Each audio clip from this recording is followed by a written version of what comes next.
How to whitelist emails in Gmail. Hello everyone, welcome to this channel. I'm here to help you out today. So without any delay, let's get started. So first of all, launch the Chrome browser on your device and switch it for mail.google.com. As you can see, I've already logged into my account on gmail.com.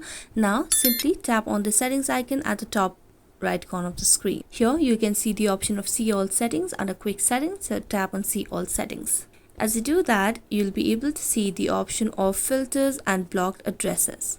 Select on that, then simply tap on create new filter. Now what you simply need to do is you need to create a filter from which you would not want the particular email or any sort of emails to go to spam. So I'm going to tap on from and simply type in one of the emails over here and then tap on create filter. Now it will show us what you would want to do. So I'm going to tap on never send it to spam and then simply tap on create filter, and there you go. Now you have whitelist emails in Gmail. So that's it. Thank you so much for watching this video. See you next time.